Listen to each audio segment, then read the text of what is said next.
Assalamualaikum қазақ елі. Төңіректегі геосаяси жағдай ушығып тұрған кезде әскерде жүрген қазақ жігіттері ойынды қою керек. Қазір бір сәт тыныштық алып ойланатын шақ, бірігетін шақ. Қысқасы етек жеңімізді жейіп, миымызды қоздап, жинақталатын уақыт болып тұр. Жасың 20-ға келсе де, елдің ертеңін ойлай алатын санаң болмаса, рухани мүгедексің. Сөз сүйектен өтеді деген. Жаныңа батса, есіңді жей. Сыртта сұрапыл соғыс жүріп жатыр. Ана баладан, әке бауырдан айырылып жатыр. Ал сен қазақ әскері.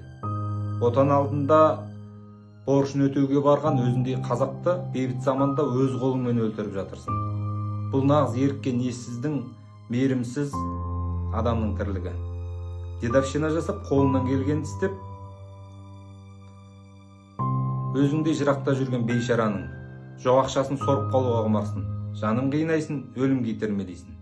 Қысқасы, әскерде темірдей тәртіп болмай тұр.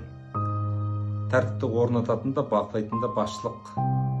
Қорғаныс министрі өзі барып бақыламаса да, қоласты командирлері өз бөлімшесіндегі тәртіпке, сарбаздың амандығына жауапты болу керек. Қол астындағы елдің балдары бірін-бірін тонап, тепкіге алып, кеміс қылып жатқанын көре тұра, немқұрайлы қарау қылмысқа пара-парас. Ақша деген түсінікті армиядан бір жолата құрту керек. Реформа осыдан басталсын. Әскерге барған ұлдың ақша туралы ойлайтын шамасы болмау керек.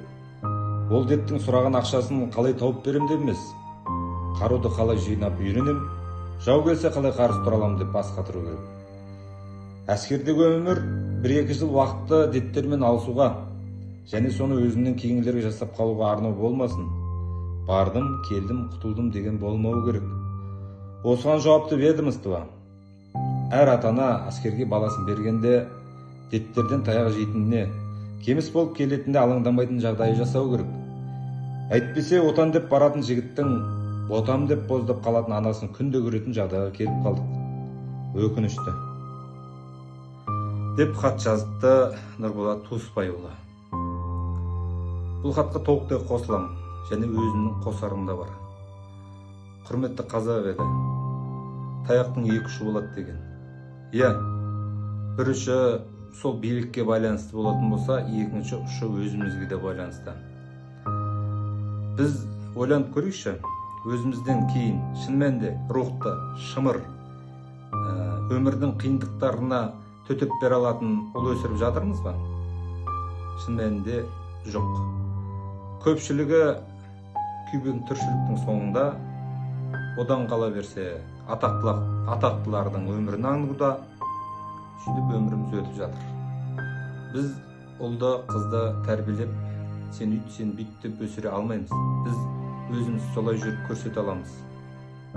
Сол үшін бейбіт заманда, егеменді елде өмір сүреміз десек, өзімізден кейін келе жатқан ұрпақты дұрыс тәрбиелеуіміз керек, дұрыс жол көрсетуіміз керек. Осыған келісетін шығарсыздар деп ойлаймын ағайын. Аман болайық, еліміз аман, жұртымыз тыныш болсын.